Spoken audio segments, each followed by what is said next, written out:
Olá, estimado ouvinte. É um grande prazer estar com você no terceiro Simpósio Brasileiro de Governança e Desenvolvimento Sustentável. O nosso trabalho apresentado aqui nesse momento é sobre a gestão democrática e o direito da cidade, intitulado Revelando Mudanças nas Preferências Habitacionais pós-Covid-19, os impactos na gestão urbana e no direito da cidade. Esse é um trabalho elaborado por mim, Ricardo Henrique Reginato Pedro Melo, em conjunto da mestranda Tassiele Francescon. Eu sou doutorando no programa de pós-graduação do PROPUR, Planejamento Urbano Regional, da URGS, Porto Alegre, Rio Grande do Sul. Tivemos também a colaboração dos pesquisadores, também doutorando Rodrigo, do NORE, da URGS, e da professora doutora Evaniza, da UFSM de Santa Maria. Pois bem, o nosso trabalho, vou começar primeiro com um breve resumo e depois vamos adentrar um pouquinho mais nele. Ele consiste em buscar compreender alguns padrões que a gente teve depois desse confinamento forçado que a gente teve em 2020, 2021 e um pouquinho em 2022 também, da pandemia do Covid-19.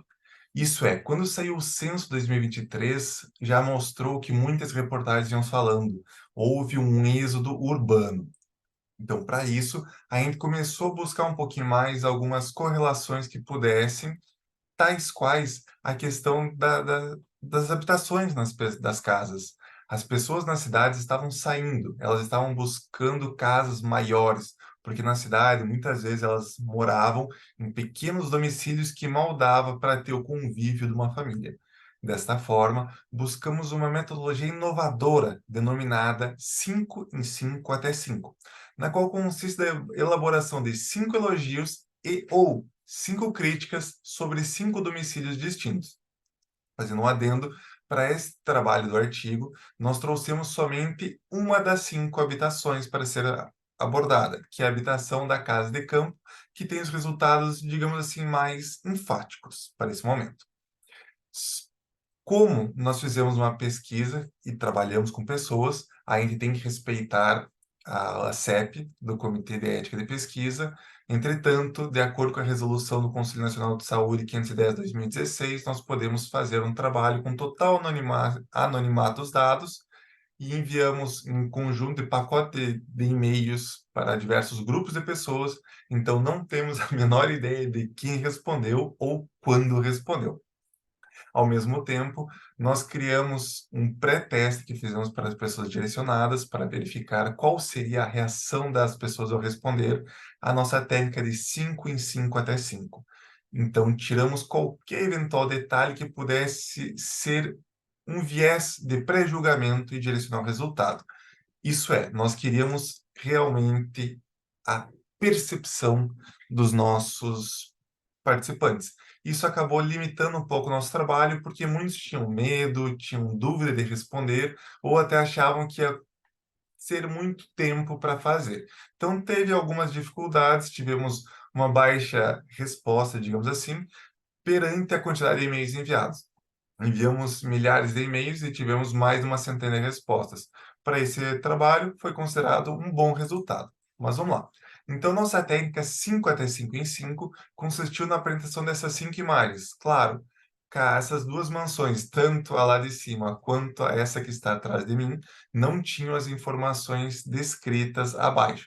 Nós colocávamos somente elas, o apresentador, o participante entrava no formulário, e via primeiro uma breve descrição de qual que era a ideia do trabalho, que funciona, o que é o nosso estudo, que é sobre a percepção do valor, de que eles estão percebendo de valor, propriamente dito, e depois era apresentar essas imagens aleatoriamente para que eles respondessem até 5 elogios ou até 5 críticas sobre essas imagens. E isso nos permitiu trabalhar um pouquinho mais com uma outra ferramenta chamada UX Tool. Essa ferramenta ela aborda a questão da metodologia do lettering, onde a gente trabalha os atributos, sejam eles concretos e abstratos, as consequências funcionais e psicossociais, os valores instrumentais e terminais, para que a gente consiga ter um pouquinho mais nessa noção da percepção de valor. Então, a gente precisou também fazer uma classificação desses termos, que é uma etapa fundamental. E para a gente conseguir chegar nessa etapa fundamental e os resultados, a gente passou por uma introdução justificativa, objetivos, fundamentação teórica do nosso trabalho. Então, a gente começou buscando essa compreensão não só do porquê que estava acontecendo aquele êxodo urbano, mas também a questão da qualidade de vida das pessoas, a questão da economia e do meio ambiente. Então, a gente buscou essa abordagem, trabalhando algumas habitações distintas, para conseguir ter uma maior compreensão. Como eu falei antes, nós não tínhamos noção de qual foi a origem dos resultados, nós sabemos que tínhamos respostas, enviamos, desculpa, perguntas para todos os cantos do Brasil. Então, pode ser que tenha sido somente um mesmo grupo que tenha respondido, todos eles, ou o Brasil inteiro possa ter respondido um de cada cantinho, que é o que a gente acredita que tenha acontecido devido a estudos prévios estatísticos já relacionados. Então, a gente fez essa verificação sobre esses diferentes tipos de moradias e buscamos mostrar um pouquinho mais o que esses moradores ou os nossos participantes, eles estavam valorizando. Então, a gente conseguiu trazer algumas evidências sobre as implicações importantes para o planejamento e desenvolvimento de ambientes construídos para que eles sejam mais inclusivos e sustentáveis. Isto é, nós estamos trabalhando sobre gestão democrática e o direito à cidade. Então, temos que entender o que as pessoas enxergam e querem, para que a gente consiga valorizar e ter uma melhor qualidade de vida para essas pessoas dentro da cidade. Ou seja, uma das grandes justificativas que motivou esse trabalho foi conhecer o que as pessoas entendem como valor percebido sobre a compreensão do ambiente construído.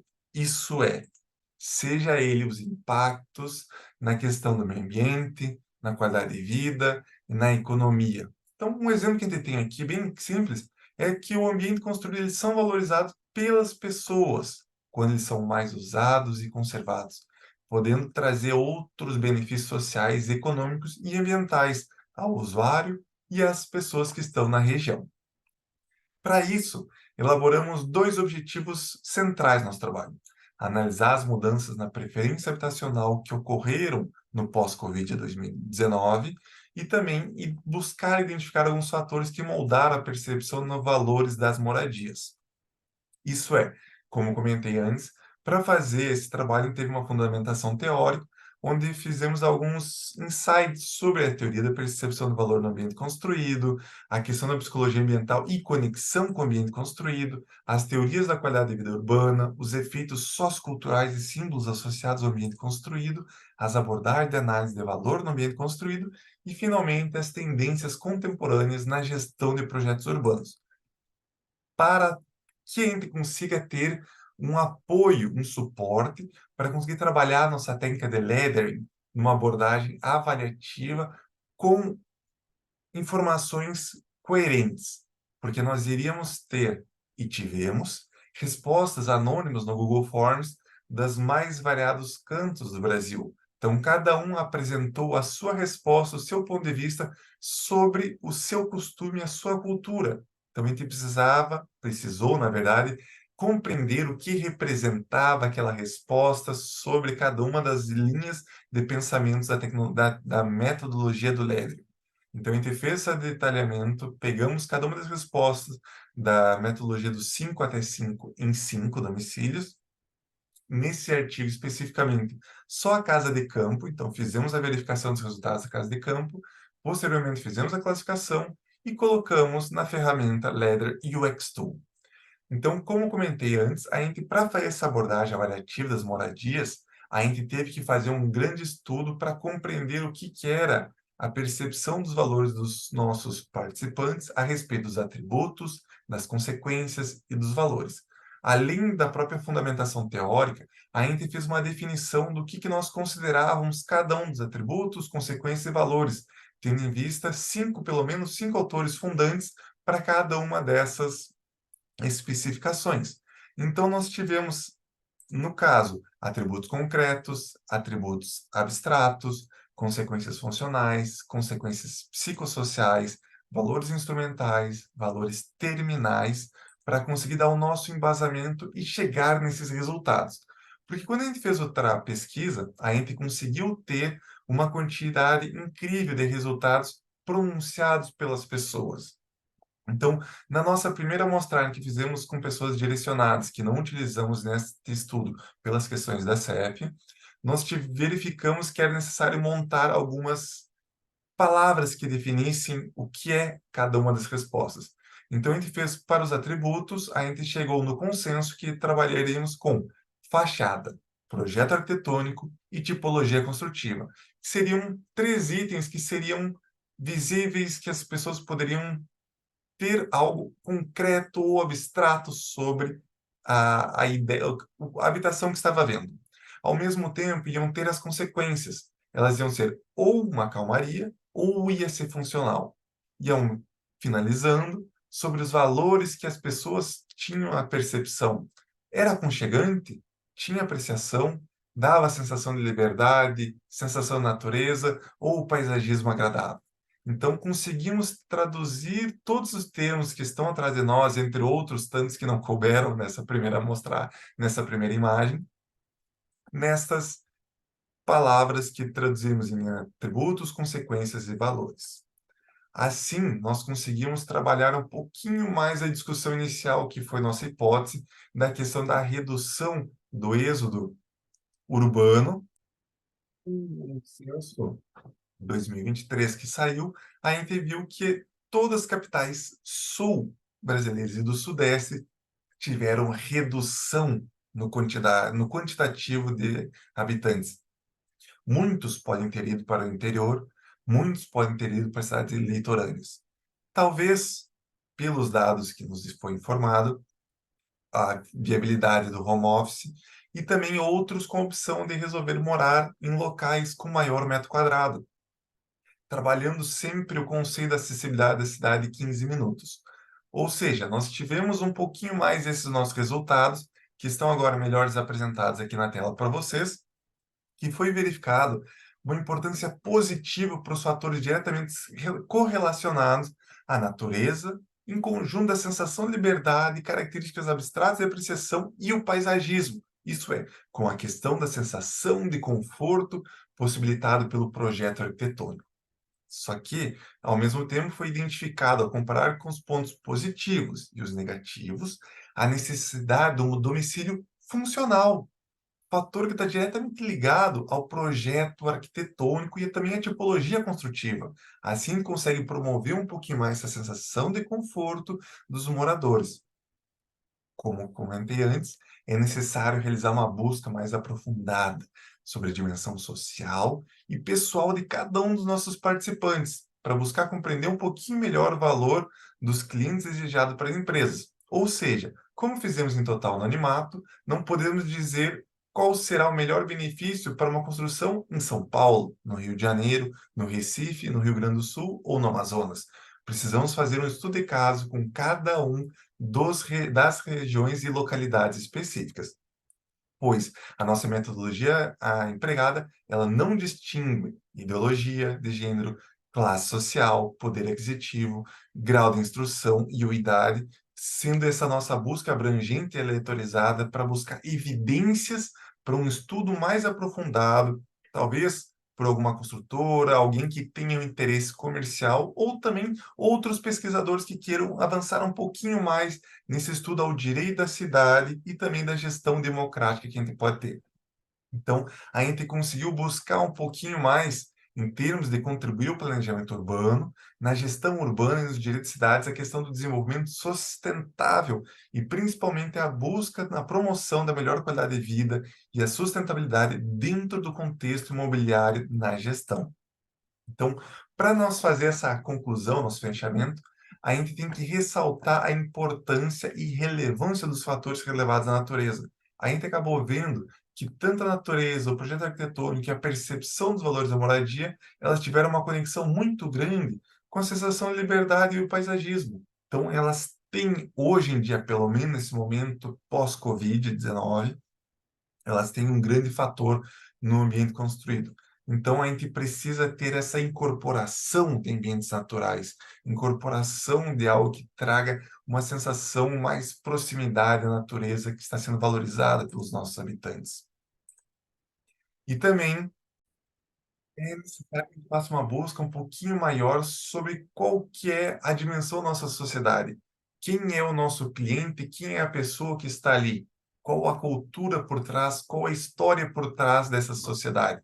Pois cada localidade, cada região, propriamente até no próprio Brasil, onde tem as variadas regiões, vão ter interações distintas entre a população e o meio e a habitação onde está morando. Então, essa diversidade, ela mostra também uma grande complexidade, que é um fenômeno que a gente tem que buscar compreender. E esse estudo, como já falei, ele traz evidências para aprofundarmos nos estudos e também buscar um pouquinho mais essa questão do direito à cidade que a gente consegue ter. Então, finalizando, a nossa última análise, o nosso estudo não apenas responde aos nossos objetivos estabelecidos, ele também evidencia a importância de continuar a explorar e entender a percepção de valor no ambiente construído em um mundo em constante evolução. As nossas descobertas, elas têm implicações práticas para o planejamento urbano, para a gestão urbana e o desenvolvimento sustentável, pois elas promovem a criação de ambientes construídos que não apenas atendam às necessidades do momento do mercado, mas elas também melhoram a qualidade de vida e contribuem para um futuro mais sustentável. Essa, senhoras e senhores, foi a ideia do nosso trabalho sobre a revelação das mudanças nas preferências habitacionais pós-Covid-19, com alguns impactos na gestão urbana e no direito da cidade, que obtivemos via percepção dos nossos participantes sobre o valor do ambiente construído. Muito obrigado e fico à disposição para eventuais dúvidas que podem ser enviadas ao e-mail ricardohquevedo@gmail.com. Espero vê-los em breve.